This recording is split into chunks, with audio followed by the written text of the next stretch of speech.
자, 우리 오늘 기도 제목을 마음에 새기고 오늘의 말씀을 우리가 명심하면 좋겠습니다. 한번 따라 하십니다. 죄의 유혹에 넘어지지 않게 하시고 영적인 잠과 게으름에서 깨어나게 하소서. 아멘. 자, 오늘 본문은 신실한 믿음의 사람도 영적으로 방심하고 나태하면 죄의 유혹에 넘어질 수 있음을 보여주고 있습니다. 지금까지 신실한 믿음의 사람 다윗은 항상 어떤 상황 가운데서도 하나님께 기도하고 하나님의 인도하심을 받는 삶을 살아왔어요. 다윗은 한마디로 기도의 사람이고 말씀의 사람이었습니다. 그러나 오늘 본문에 나타난 다윗은 매우 충격적인 범죄자의 모습을 보여주고 있습니다. 오늘 본문 1절은 다윗이 죄의 유혹에 넘어져 범죄하게 된 배경을 보여주고 있어요. 자, 1절 볼까요? 그 해가 돌아와 왕들이 출전할 때가 되매 다윗이 요압과 그에게 있는 그의 부하들과 온 이스라엘 군대를 보내니 그들이 암몬 자손을 멸하고 랍바를 에워쌌고 다윗은 예루살렘에 그대로 있더라. 뭐가 이상하지 않습니까? 지금까지 다윗은요, 왕으로서 모든 전쟁에서 승승장구했어요. 물론 하나님의 도우심으로 승리한 겁니다. 이제 거의 모든 대적들을 다 물리치는 순간에 와 있어요. 하나님의 사명을 받아 가나안 땅 주변에 있는 이방 민족, 하나님이 제작한 민족들을 다 심판하는 거지요. 이제 남은 것은 다윗에게 모욕을 주고 대적했던 암몬 자손과의 전쟁을 앞두고 있어요. 그런데 이상하게도 다윗은 전쟁터에 나가지 않고 예루살렘 왕궁에 머물러 있어요. 그리고 요압과 온 이스라엘 군대를 전쟁터에 보냅니다. 아마도 이제 다윗은 자신이 함께 나가지 않아도 될 만큼 이스라엘 군대가 강하고 승리할 것이라고 자신했던 것 같습니다. 그래서 다윗은 예루살렘에 그대로 머물러 있어요. 성경은 이것을 무엇을 말하려고 하는 걸까요? 다윗의 영적 상태를 보여주려고 하는 것입니다. 무엇입니까? 영적 교만과 게으름입니다. 모든 일이 평안하고 형통하다고 기도하지 않으면 죄의 유혹이 올 때 이길 수 없습니다. 오늘 우리에게 주시는 교훈이에요. 다윗은 예루살렘에 머물러 무엇을 하고 있습니까? 기도하고 있습니까? 아닙니다. 잠을 자고 있었어요. 2절 보세요. 저녁 때에 다윗이 그의 침상에서 일어나 왕궁 옥상에서 거닐다가 그곳에서 보니 한 여인이 목욕하는데 심히 아름다워 보이는지라. 그런데요, 다윗이 잠을 자고 일어난 때가 언제예요? 저녁 때라고 말하고 있어요. 저녁 때는 어두워지는 때입니다. 밤이 가까워지는 때죠. 보통 밤에 자고 새벽에 일어나야 하는데 다윗은 저녁에 일어나요. 다윗의 생활 방식에 변화가 일어나는 거죠. 그리고 그 저녁 때에 왕궁 옥상을 거닐었다고 말하고 있어요. 그리고 보게 된 것이 뭡니까? 한 여인이 목욕하는 것을 보았는데 심히 아름답게 보였다고 말을 하고 있어요. 이것은 다윗의 마음속에 육신의 정욕이 올라왔다는 것을 의미하고 있는 겁니다. 즉 죄의 유혹이 찾아온 거예요. 그럴 때 다윗은 그 자리를 피했어야 합니다. 그런데 다윗은 그 자리에 계속 머물러 있어요. 그리고 죄의 유혹에 빠지게 됩니다. 지금 나라는 전쟁 중에 있습니다. 그런데 다윗은 한가하게 왕궁 옥상을 거닐고 있어요. 기도하라고 옥상에 올라간 것이 아닙니다. 다윗은 전쟁터에 내보낸 요압과 이스라엘 군대를 향하여 기도해야 할 책임이 있었어요. 나라를 위해서, 가정을 위해서, 젊은 자녀들을 위해서 기도해야 했었습니다. 하지만 다윗은 아무것도 하고 있지 않았어요. 사랑하는 성도 여러분, 사단은 성도가 하나님의 사명을 감당하지 않고 나태하고 게으를 때 찾아와서 죄의 유혹에 빠지게 한다는 사실을 우리는 기억해야 돼요. 사단은 눈으로 보는 것으로 죄에 빠지게 합니다. 그래서 영적인 눈으로 보지 못하고 육신의 눈으로 보게 하여 선과 악을 분별하지 못하고 육신의 정욕과 죄성을 따라 행하게 만드는 것입니다. 여러분, 사람을 볼 때 어떤 눈으로 보십니까? 영적인 눈으로 바라봐야 될 점이 있습니다. 환경을 볼 때 어떤 눈으로 바라봐요? 영적인 눈으로 바라봐야 돼요. 다윗은 옥상에서 하나님을 바라보며 그는 하나님의 사명을 감당해야만 했었는데 그는 영적인 눈이 닫히고 육적인 눈으로 사람을 보기 시작하니까 아름답게 보지 말아야 될 것들을 아름답게 보고 있었다는 거죠. 아담과 하와가 에덴 동산에서 죄를 지을 때도 사단이 나타나서 하나님께서 먹지 말라고 선악과를 명령하셨어요. 그런데 그 선악과를 하나님의 말씀에 의한 영적인 눈으로 본 것이 아니라 사단이 주는 거짓말에 속아서 육신의 눈으로 선악과를 보게 되죠. 그러니까 어떻게 됩니까? 선악과가 어떻게 보여요? 창세기 3장 6절에 여자가 그 나무를 본즉 먹음직도 하고 보암직도 하고 지혜롭게 할 만큼 탐스럽기도 한 나무인지라 여자가 그 열매를 따먹고 자기와 함께 있는 남편에게 주매 그도 먹은지라. 여러분, 우리가 사람을 어떻게 보느냐, 우리에게 주어진 상황을 어떻게 보느냐에 따라서 우리는 하나님의 시각으로 볼 수도 있고 마귀가 주는 시각으로 볼 수도 있어요. 오늘 말씀 묵상하다가 제가 어렸을 때 주일학교 배웠던 찬양이 생각났어요. 내 눈이 보는 것을 조심해. 내 눈이 보는 것을 조심해. 위에 계신 하나님 사랑스레 보시네. 내 눈이 보는 것을 조심해. 들어보셨어요? 어려서부터 불렀던 그 찬양이 떠올랐어요. 내가 보는 이 눈, 이것이 중요합니다. 다윗은 하나님이 위에서 자신을 보고 계시는 것을 보지 못했어요. 그래서 다윗은 육신의 정욕과 안목의 정욕으로 목욕하는 여인을 바라보다가 더 깊은 죄에 빠지게 돼요. 4절 보세요. 다윗이 전령을 보내요. 어디로 보냅니까? 전쟁터로 보내야 되는데 그 여자를 자기에게로 데려오게 하고 그 여자가 그 부정함을 깨끗하게 했으므로 더불어 동침하며 그 여자가 자기 집으로 돌아가니라. 다윗은 이 여인이 남편이 있는 유부녀라는 것을 부하의 보고를 통해서 알고 있었어요. 특히 충성스러운 신하 우리아의 아내라는 것도 알았어요. 그렇다면 거기서 멈췄어야 돼요. 그러나 다윗은 끝까지 죄악의 길로 가요. 무엇을 교훈해 줍니까? 믿음의 사람도 누구나 죄의 유혹을 받을 수 있어요. 그러나 평상시에 기도와 말씀으로 무장되어 있지 않으면 죄의 유혹인 줄 알면서도 죄의 유혹을 이길 수 없다는 거지. 하지만 영적으로 나태해지고 죄인 줄 알면서도 죄에 넘어질 수 있다라는 것입니다. 다윗은 누구보다도 하나님의 말씀과 율법을 잘 아는 사람이었어요.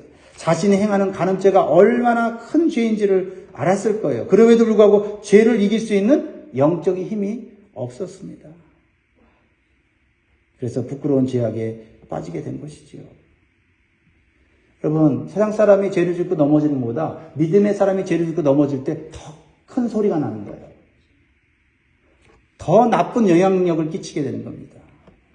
다윗은 우리아의 아내가 임신했다는 소식을 들어요. 5절에 그 여인이 임신함에 사람을 보내 다윗에게 말하여 이르되 내가 임신하였나이다 하니라. 죄를 지면 그 죄는 언젠가 드러나게 되어 있어요. 그래서 다윗은 어떻게 합니까? 다윗은 자신의 죄를 또 다른 죄로 덮으려고 하고 있어요. 이게 죄를 지은 인간의 죄성이에요. 죄를 지면 그 죄를 빨리 회개해야 되는데 그 죄를 또 다른 죄로 덮으려고 해요. 그래서 죄를 회개하지 않으면 죄를 숨기게 되고 그 죄는 더욱 커지게 되고 걷잡을 수 없는 산불과 같이 되는 것입니다. 우리가 지은 죄를 숨기거나 덮으려고 할 때 사단은 교묘하게 사악한 지혜를 사용하게 만들어요. 죄를 덮거나 숨기는 지혜는 매우 강렬하고 매력적입니다.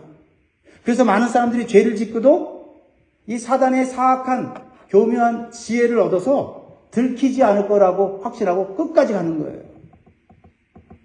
때때로 우리가 어떤 사람이 죄를 짓는 것을 봤을 때, 야, 저 죄 저거 언젠가 드러날 텐데, 예. 우리가 뉴스를 보면서도 저 사람들의 죄 저거 언젠가 드러날 텐데, 그런데도 자신들은 몰라요. 그 죄를 교묘하게 자신의 힘과 권세와 법으로 덮을 수 있다고 생각하는 거지요. 그래서 위로부터 내려온 지혜가 아니면 우리는 붙잡으면 안 돼요. 야고보서 3장 15절에 이러한 지혜는 위로부터 내려온 것이 아니요 땅 위의 것이요 정욕의 것이요 귀신의 것이라고 했어요. 그럼 모든 지혜가 다 좋은 지혜가 아니에요.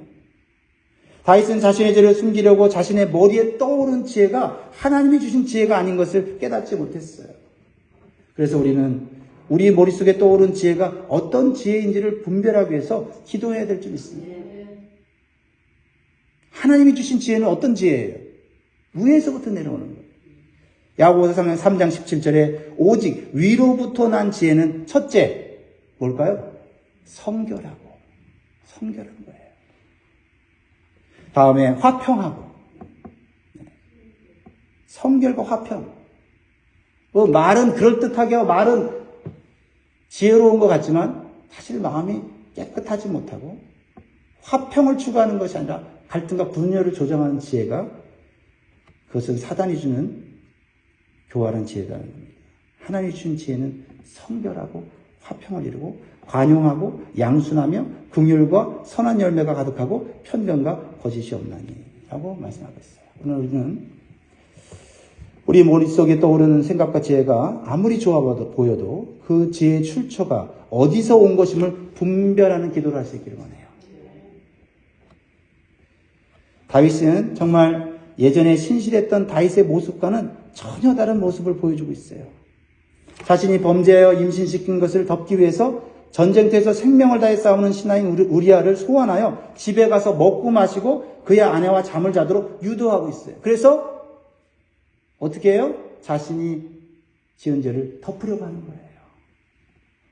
6절, 7절, 8절 보면 다윗이 요압에게 기별하여 햇사람 우리아를 내게로 보내라 하매 요압이 우리아를 다윗에게로 보내니 우리아가 다윗에게 이르되 다윗이 요압의 안부와 군사의 안부와 싸움이 어땠는지를 묻고 그가 또 우리아에게 이르되 내 집으로 내려가서 발을 씻으라 하니 우리아가 왕궁에서 나가매 왕의 음식물이 뒤따라 가니라. 호의를 베푸는 것 같은데 그 뒤에는 보이지 않는 교활한 죄악과 사단의 지혜가 담겨지지 않습니까? 이렇게 다윗은 자신의 죄를 덮기 위해서 쓸데없는 에너지와 시간을 낭비하고 왕의 권세를 남용하고 있어요. 이렇게 우리가 죄를 죄라고 인정하지 않고 회개하지 않으면요, 하나님께서 우리에게 맡겨주신 것들을 쓸데없이 낭비하게 되고 하나님 앞에 책망받을 일만 생기게 된다는 거예요. 자, 그러면 다윗의 명령을 받은 신하 우리아는 어떻게 합니까? 그는 집에 가서 먹고 쉬자는 다윗의 명령을 따르지 않고 예루살렘 성문에 머물러서 다른 군사들과 함께 잠을 자요. 그래서 다윗은 신하 우리아를 불러서 왜 집에 가서 쉬고 잠을 자라는데 왜 자지 않느냐고 묻습니다. 그러자 우리아는 다윗이 부끄러울 만한 대답을 내놔요. 11절. 이게 오늘 우리에게 주는 핵심적인 메시지죠. 같이 읽겠습니다. 시작. 우리아가 다윗에게 아뢰되 언약궤와 이스라엘과 유다가 야영 중에 있고 내 주 요압과 내 왕의 부하들이 바깥들에 진치고 있거늘 내가 어찌 내 집으로 가서 먹고 마시고 내 처와 같이 자리이까 내가 이 일을 행하지 아니하기로 왕의 살아계심과 왕의 혼의 살아계심을 두고 맹세하나이다 하니라. 여러분, 우리는 이 충성스러운 우리아의 고백을 통해서 무엇을 느낄 수가 있어요? 예전에 다윗이 성령 충만했을 때의 모습을 보여주고 있습니다. 하나님의 말씀을 상징하는 하나님의 언약궤와 하나님이 주신 사명을 앞세우고 사는 하나님 중심의 모습을 다윗이 아니라 우리아가 보여주고 있다는 겁니다. 지금까지 하나님 중심으로 살았던 다윗은 하나님의 중심에서 자기 중심의 신앙으로 변질되고 있는 모습을 보여주고 있어요. 여러분, 믿음의 사람도 하나님 중심으로 살다가 영적으로 교만하고 나태해지면 사람 중심, 자기 중심의 신앙으로 떨어질 수 있다는 거예요. 하나님을 가장 두려워했던 다윗이 이제는 자신의 죄가 드러나는 것을 가장 두려워하는 모습을 보여주고 있어요. 위급할 때 가장 먼저 하나님을 찾던 다윗이 이제는 가장 먼저 육신의 지혜를 찾는 모습을 보여주고 있어요. 죄를 지으면 가장 먼저 회개하던 다윗은 이제는 죄를 숨기고 덮으려는데 온 힘과 에너지를 쓰고 있는 모습을 보게 됩니다. 다윗의 인생에 있어서 가장 허비되고 가장 부끄러운 시간이죠. 왜 신실했던 다윗이 이렇게 죄악에 무너지고 망가진 모습을 보여주고 있습니까? 현상적으로는 영적인 자만과 게으름 때문이에요. 그러나 근본적으로는 다윗이 자신의 인생의 주인이 되어가고 있기 때문에 그렇다는 겁니다. 그래서 하나님이 있어야 될 자리에 다윗이 그 자리에 있게 되는 거죠. 그래서 오늘 본문에 나오는 중요한 단어들이 보낸다는 단어예요. 사실 이 보낸다는 단어는 하나님이 하나님의 사람들을 보내서 하나님의 일을 하게 하는 건데 여기서 누가 보냅니까? 다윗이 요압을 보내고 우리아를 보내고 하면서 다윗이 하나님의 자리에서 있는 것을 보게 돼요. 왜 신실했던 다윗이 이렇게 죄악에 무너지고 망가지고 있습니까? 이것을 우리가 기억하면서 이것은 남의 얘기가 아니라 바로 오늘 나의 얘기고 내가 지금 성령 충만하고 있어도 내가 영적으로 게으르고 나태하면 죄의 유혹을 받게 되고 죄에 빠질 수 있다는 거죠. 말씀 맺겠습니다. 사랑하는 성도 여러분, 이렇게 우리가 하나님의 중심의 신앙에서 사람 중심의 신앙으로 변질될 수 있기 때문에 우리는 날마다 우리 자신을 점검해 봐야 돼요. 우리의 생각과 우리 행동을 점검해 봐야 됩니다. 하나님께서 평온한 삶을 주시고 풍성한 삶을 주실 때 마귀와 죄의 유혹도 함께 찾아온다는 사실을 기억해야 돼요. 그리고 우리는 영적 전쟁 중에 살고 있음을 항상 기억해야 됩니다. 그래서 마귀가 틈타지 않도록 날마다 기도하고 말씀으로 내 자신을 비추어 하나님의 뜻과 계획을 따라 살고 하나님의 전신갑주를 입어서 승리하는 삶이 되시기를 주의 이름으로 축복합니다. 기도하겠습니다. 아버지 하나님, 오늘도 우리에게 말씀을 통하여서 나 자신을 돌아볼 수 있게 해주시니 감사합니다. 하나님, 내가 생각하는 것, 내가 결정하는 것, 내가 선택하는 것이 하나님의 지혜로 하는 것이 될 수 있게 도와주시고 교묘한 사단의 지혜로 하는 것이 되지 않도록 우리의 마음과 생각을 지켜주시옵소서. 하나님 아버지, 내 믿음, 또 내가 가진 영적인 체험들, 지식들, 이런 것들을 하나님 자만하지 않게 도와주시고 항상 겸손하여 하나님 앞에 우리는 부족하고 하나님의 도움이 없이는 살 수 없는 존재인 것을 항상 고백하며 살 수 있게 도와주옵소서. 사람을 볼 때, 환경을 볼 때, 나에게 주어진 상황과 문제를 볼 때 하나님, 하나님의 눈으로 볼 수 있는 그런 시각을 우리에게 허락하여 주시옵소서. 오늘 하루도 우리 살아가는 가족들, 가정들, 남편과 아내, 부모와 형제, 우리 자녀들, 주여 오늘도 하나님의 시각으로, 하나님의 말씀으로 살아갈 수 있도록 그들의 생각과 마음을 지켜주시옵소서. 특별히 아버지, 지금 고통받고 있는, 핍박받고 있는 그리스도인들과 또한 복음을 전하는데 어려움을 당한 선교사님들을 지금 기억하여 주시고 그들이 오늘도 하나님 세상의 그런 고통스러운 환경에 낙심하지 않고 하나님의 눈으로 승리를 바라볼 수 있도록 하나님 그들을 도와주시옵소서. 감사드립니다. 영광 돌립니다. 예수님의 이름으로 기도드립니다. 아멘. 하늘에 계신 우리 아버지여, 이름이 거룩히 여김을 받으시오며 나라 임하옵시며 뜻이 하늘에서 이룬 것 같이 땅에서도 이루어지이다. 오늘날 우리에게 일용할 양식을 주옵시고 우리가 우리에게 죄 지은 자를 사하여 준 것 같이 우리의 죄를 사하여 주옵시고 우리를 시험에 들게 하지 마옵시고 다만 악에서 구하옵소서. 내게 나라와 권세와 영광이 아버지 영원히 싸움나이다. 아멘. 여러분, 수단에 지금 이제 내전이 일어난 거 아시죠? 지금 수백 명의 사람들이 죽었는데 그곳에 있는 미국 사람들, 한국 사람들이 다 이제 빠져나오고 있다고 합니다. 근데 선교사님들이 추방되어서 갈 곳을 잃고 있다는데 우리 그런 선교사님들을 위해서 기도해 주시면 감사하겠습니다.